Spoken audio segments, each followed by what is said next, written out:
So, Mr. Chairman, I guess that's up to me because there's nobody else in the room. So you've workshopped this one through the process. This is the final adoption of that policy for consultation. To publicly notify for coming into force. So it's the final step in that process. Would you like to move the recommended resolution? Seconded by Councillor Cousins. Any discussion? Just raise the question in regards of automatic water sprinklers. Did Mr. Green at some stage say that they are illegal, but they're allowed? I mean, that they're in existence. I've had a little bit of feedback. People are concerned about watering the lawns in the middle of winter, watering when it's raining. Most of them are automatic systems. We don't have any policy in regards to that. I would have to check and come back to you, Councillor. I'm pretty sure that in the policy it discourages the use of those automatic systems. Discourages but doesn't say no? I'm pretty sure it says no, and we do in times where we're aware of it and we will enforce that. Yeah, just I couldn't find it because it's been discussed. So I'll need to have a look and come back to you.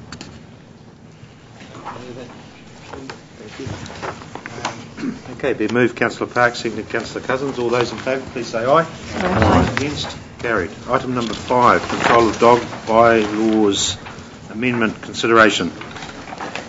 So, Mr. Chairman, again, I'll take this one. It's been through the Fred Committee, and it's the final step in the process. I guess the important bit here is if you look at Resolution 2, which is that the Fred Committee have resolved that that Council work towards better education, signage, etc. at Pukawa, rather than changing that bylaw at this stage. So that's also the recommended resolution for Council. And I'll take the rest of the item as read. I'd like to move the suggested resolution, Your Worship. Councillor Hickling, moved by Councillor. Thank you. Receives the information and works towards increased education, signage, and enforcement in Pukawa, etc. All those in favour, please say aye. Oh, sorry, Maggie, did you want? I just wanted to say that Stuart?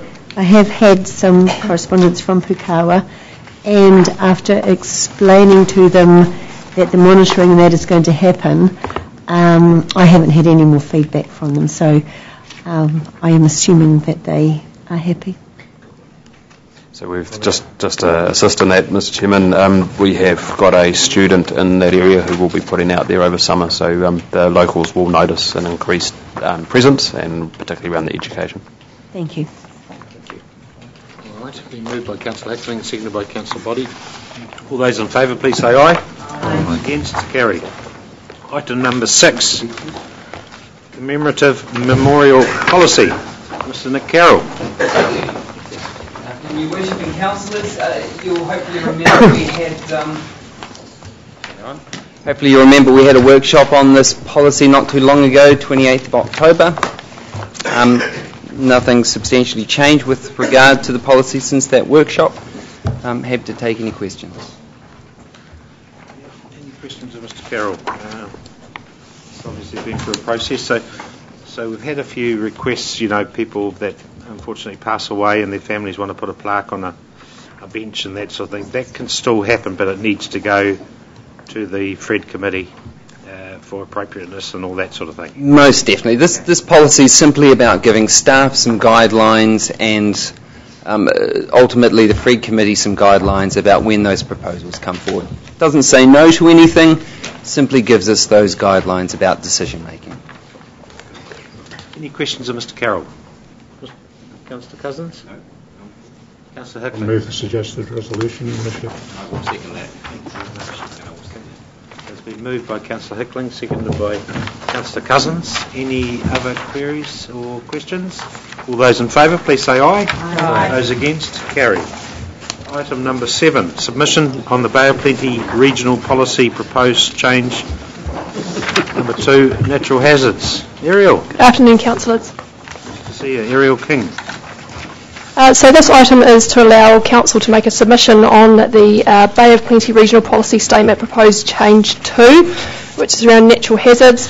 You'll see in the proposed submission it's really around seeking clarification on matters, but also supporting some elements to allow a level of flexibility for council when it comes to our own district plan, particularly given we have that lucky position of being within the boundaries of 4 regional councils.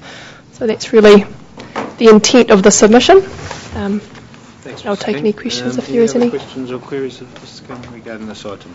Councillor Park? I'd just like to move the resolution. Thank you, Councillor Park. Christowski. Yep. Questions? Just, and there, it does mention about council's been aware of developing in a hazard zone, and now that we're putting water on the whai, council will hold their responsibilities in regards to subdivision and development of that area of whai in the future. So we need to do that. Councillor Christowski. Thank you. Just a couple of questions, if I may. Do we have any indication what the anticipated costs would be, considering that under 7/7, under B policies, where we state must be given effect by regional or district plans? Now, when you have to give effect to something, that usually implies a certain amount of cost to the district council. Any indication as such? Not at this stage, because we're not at that point where we'd be looking to do that work. You'll recall the other day when we went through the workshop in terms of the district plan, we've talked about that rolling review of the district plan, and when we get to that natural hazards part of that, then that will be the time that we will undertake the cost estimates. So we don't need to make any provisions for it in the long-term plan?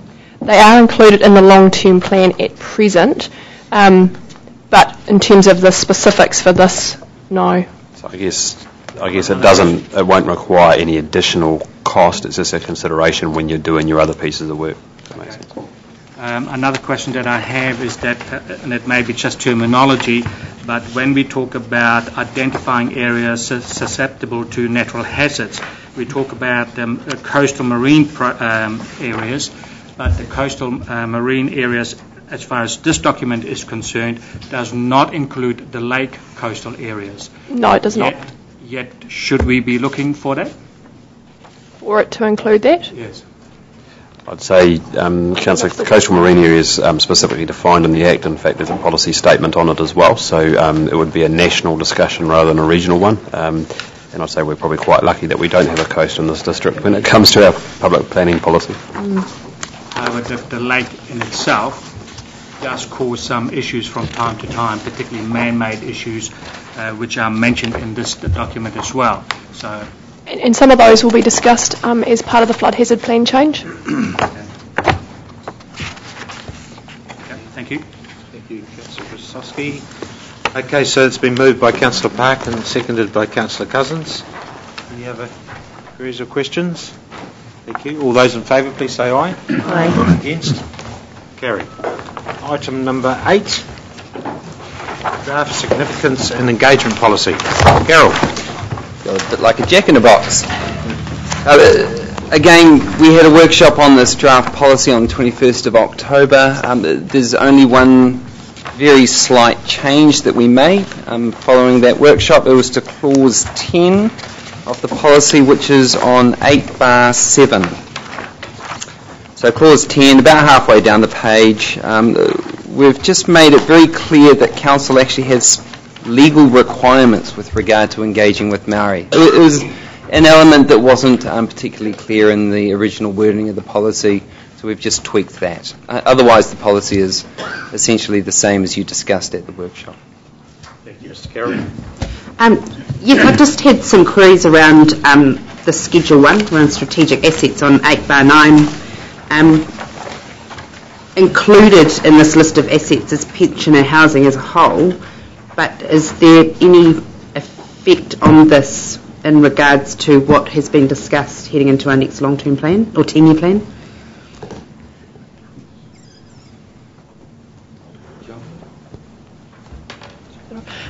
So we talked about when we were discussing housing for the elderly and the future of it, and if some options came up for that, we talked about the significance of engagement policy and it including it with those words as a whole. So at the moment you could look at options in terms of if you were to just look at an option for Mangakino or Turangi or Taupo individually, then it wouldn't be considered as a strategic asset as a whole. Right.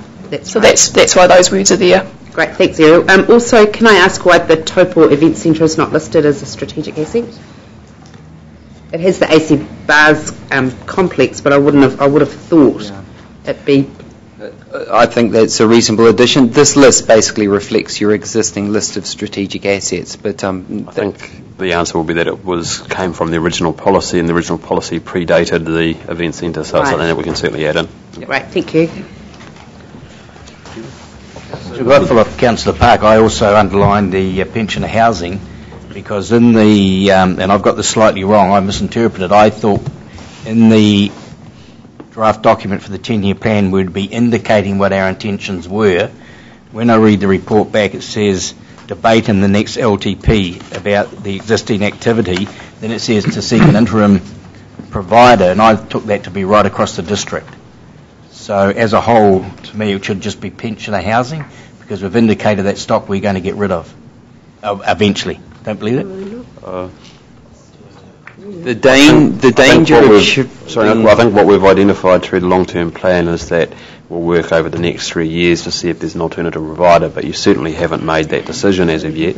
If you did make that decision, that would be at the next long-term plan. So, I think you'd probably be preempting it to change that at this stage. The other thing I'd just emphasise is that this is a policy that you will adapt as time goes on. So if you make a decision as a council to exit a particular asset, it would then be appropriate to amend this policy to reflect that. So at this point you haven't made that decision. Could we then ask the question in regards to the depot or depots? When we don't have a depot now, we lease one. We have depots in Turangi and Mangakino and at the OD Park at the moment. Maybe we should have the words as a whole. It does. Council buildings and depots as a whole. Okay, thank you. Okay. Number 8, thank you. Can you just refresh my memory? Was this the policy or the policy where we struggled with our relationship with some of the members? We worked with the other councils in the Waikato region in terms of developing this policy. A number of those councils have taken the template that was developed and have amended it subtly to reflect their own local needs. That's essentially what we've done in this situation. We've taken that template, we've put our own stamp on to meet our own council and community needs. Okay. I'm quite happy to move the recommended resolution 1 and 2 with the amendment to the one. Thank you, Councillor Park. Have you seconded for that, please? Second. Thank you, Councillor Dollars. All those in favour, please say aye. Aye. Against? Carried. Item number 9. Bay of Plenty Local Futures Project.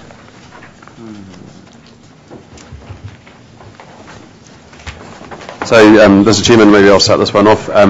This is a item which, as you have discussed before as well, workshop before. Essentially, this council has the privilege of being within 4 regional groupings, 2 of which we're actively involved in, being the Waikato and the Bay of Plenty. This relates to the Bay of Plenty Triennial Forum. So that is a legislative requirement that council's part of that forum. At the moment, the Bay of Plenty Forum is embarking or looking at embarking on a series of investigations, series of work around what model local government in the Bay of Plenty may take in the future. The item in front of you seeks to get your endorsement as a council to be a partner in that project, in the Local Government Futures project, and to approve unbudgeted expenditure of $10,000 for phase 1 of that project. Just for context, the $10,000 is a negotiated sum. The initial discussion in the Bay started around the costs of the project being prorated on a population basis across the different districts and the region. That would have meant that Taupo District, if you took our total population, would have paid considerably more than the $10,000. However, it was negotiated down partly on the basis that we have interests in those 4 regions, 2 that we're actively interested in, and partly that our actual population in the actual Bay of Plenty region is relatively small. In terms of the item 1, agreeing to be part of the project, it's been officers' view through this process that we're better to be in the tent, so to speak, than outside of the tent, particularly when we look at some of our colleague councils around the country who have made the choice to be out of the tent and what that means for them in the medium to long term. So it's our view and our recommendation that we should be a partner, and that the $10,000 is relatively low, a relatively low investment for what we're likely to get back. I guess finishing that off, I would say that whatever comes out of this, we would also be able to apply to our other regions of interest in terms of the philosophy, so both the Waikato and probably more topically the Hawke's Bay, given that's going through its reorganisation process as we speak. Okay, thanks, Mr. Green. Any questions or queries? Yeah, it's just one. I sort of drift off a bit when we do all these sort of partnership meetings and groups and we throw money at things. I mean, to me, the long-term plan is thrown up. The community has got no intention of going anywhere in regards to amalgamation. I know central government might have expectations in the future. I don't know. I just think, because you mentioned in here about you won't be part of the group, so to speak, but, if you decline a dinner invitation with friends, it doesn't mean the end of a friendship. I just think we spend money sometimes for the sake of spending money. So I'm going to vote no to that. Just me. It's an exceptional statement, Councillor. I woke up all night and wrote it down. I was waiting for you to call at 10 last night. Yeah, I sort of, I know where you're coming from, Councillor Cousins, because there's, and Councillor Johns has been involved in a lot of these talk fests and whatever. So it's one of those things, if you're not in, unfortunately, we could suffer. And when you say there's no appetite for amalgamation around here, it might not be our choice. It might be forced upon us. So that's the sort of thing we've really got to keep up to speed with. And of course, with a difficult geographical location here, we've got a foot in Waikato, foot in Bay of Plenty as well. And of course, our colleagues from down south want to be part of that as well. So it's one of those things, and I think just me and the staff are actually negotiating a position for a starter, because normally these things are a lot more expensive. So yeah, I know where you're coming from, and don't worry, we've poured over these costs and looked at it, and we just feel on balance, and I think our CEO alluded to it the other day, that we just need to be there, unfortunately. I think Thames Coromandel put their arms in the air and said we're not part of it. Well, they get excluded from everything quite often now. So I've just noticed the exclusion that they receive. So I think it's just one of those things that we just got to run with, I feel. Chairman, what happened that wasn't so many months ago, and part of Lochinvar land was included over in the Bay of Plenty, and it seemed to have died a natural death. Is there a correlation between the two? No, I got that wrong. Through you, Mr. Chairman, it wasn't just Lochinvar, there's a number of properties over there. That was the Hawke's Bay reorganisation proposal.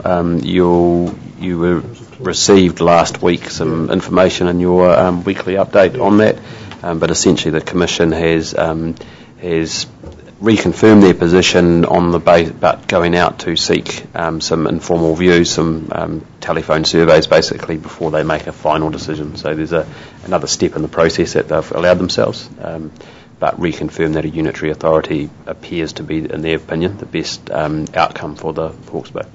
But Lochinvar wasn't included in that, was it? Not Lochinvar, I don't think so. It was part of Poronui. It was originally. I know, part of Poronui. No, I don't think it was. Not Hawke's Bay, no. Poronui. So the bit that we submitted on, which is there's more than, say, one station. There's a number of blocks out there. The proposal, as it was originally put, and what we submitted on, was that that stayed within the Taupo District, and that the regional council functions went to the Bay of Plenty Regional Council, but then delegated to the Hawke's Bay Regional Council.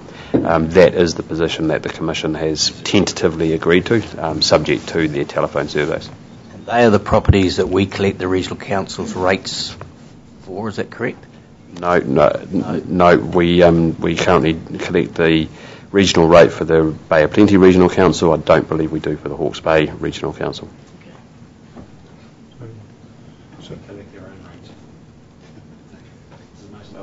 The thing is, if they've come to that decision in Hawke's Bay, what's different to what we're doing now?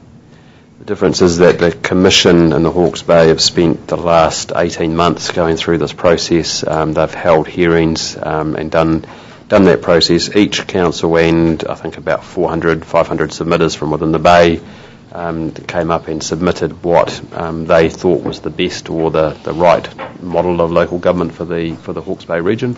And the Commission have made their indicative decision. This is about the councils in the Bay of Plenty saying what's the best local government model for the Bay of Plenty, and primarily that's on the basis that under the new legislation anybody can apply for a reorganisation at any time, and so the councils have said it's best that we're armed with information so that we're in a place where we can inform both our communities and the Commission should the question be asked. Through the Chair, I completely empathise with Councillor Cousins about spending money on lots of talking, but the irony is that spending this money now might save us some money in the future with the information that might come up in this new space. So I think it's a good idea to do it. Yes, yeah. Thanks, Councillor Jollins. Councillor Williamson? Yeah, through the Chair, I totally support Councillor Jollins' view on that particular aspect. Thank you, Councillor Williamson. Councillor Hickling? So is this an annual fee, Your Worship, or is it a one-off payment? It's a one-off. Just on that, can I make it really clear that there are two phases to this project? This contribution we're talking about and the signing up to the project is all about phase one. There's then a pause where that information comes back to you and we all take stock and think about whether there is value in going on to phase two. If at that point you agree to go on to phase two, I have no doubt that there will be an extra financial contribution. Thank you. Yeah. Councillor Krasowski? Yes, just on what some of my fellow councillors have said is that I'm assuming that there will be possibly 2 or 3 other proposals like that coming up to us because we are part of 3 or 4 different regions and therefore duplication. We have the spatial plan for Bay of Plenty, spatial plan for Waikato, all those sort of things. At this stage, the Hawke's Bay one is under action. This is the only one that's asking for your financial consideration at this stage. There is the spatial plan in the Waikato, which Councillor Jollins sits on your behalf. And we have committed to that financially, but don't get the two confused. No. That's around land use planning and a spatial plan where this is around the form of local government. So in the Waikato there is no project at this current time akin to this one. Okay. Then just 2 other points that I'd like to make is that I want to make absolutely certain that as a district that we are not going to be disenfranchised with our assets such as the TL fund. And I want to make sure that any discussions or negotiations, and I know it's early days yet, but I want to ensure that this community will have sufficient protection and ring-fence the TL fund if there was any negotiation with any collaborations or whatever for the future. Issues such as the one that you've raised is the very reason that we believe that spending $10,000 is worthwhile, so that we can be in the tent and raise those issues as the work happens. No problem sharing my debts, but certainly not the TL fund. The only other question, and that's one for clarification, on 9/33 of that particular issue, when we look at that particular map, the snapshot status of the treaty claims of the Bay of Plenty, and we look under 92 Taupo, where it says future co-governance partner, does that include, or is this over and above the proposed catchment treaty catchment settlement plan? That would include that. It would include. Thank you. Just one quick point. If we go to 9/4, it does state, my question is there a proposal for reorganisation at the moment? Yes or no? There is no formal application in front of the Commission for the Bay of Plenty region. So effectively we're going to try and supersede something that may or may not happen. As I said before, it's about gathering that information at the earlier stage rather than waiting for an application to be received, given that once an application is received, and Nick, I'm looking at you, I think it's only 20 days that we've got to then be able to respond. Very short period of time, a lot of pressure goes on, and you'll be aware that simply trying to meet meeting schedules in a local government sense creates problems in terms of responding in a dynamic way. So this is very much about trying to get ahead of that game and get the thinking happening in a space and in a time where you've got that thinking ability rather than in a very pressured situation. What was the time span for Hawke's Bay? And again, 20 working days for that. They've succeeded to do what they've done. No, it's still ongoing, as I've explained, and I'm not going to comment on whether they've succeeded or not, because that's the personal view of whether you're for amalgamation or not. Just through the chair, Councillor a point of clarification, thank you. Is there intention to make the findings of this phase 1 public, or what do you want the intention of the information? My understanding is that it would be publicly available information. I'm not aware of any grounds. There may be some particular elements which are restricted for commercial sensitivity reasons, just as parts of your business would be restricted from being made publicly available. But by and large, the majority of the information would be publicly available. Through the Chair, the Property Council's made a recommendation or application in respect to the Waikato region. They have stated that they will be making similar ones in other areas of the North Island, e.g. Bay of Plenty. This is one way of being a step ahead of them. Okay, thank you. Suggested resolution there, item 9. Please, thanks, Councillor Jollins, seconded by Councillor Harvey. All those in favour, please say aye. Aye. Those against? Would you like that recorded, Councillor Cousins? Okay. Resolution is carried.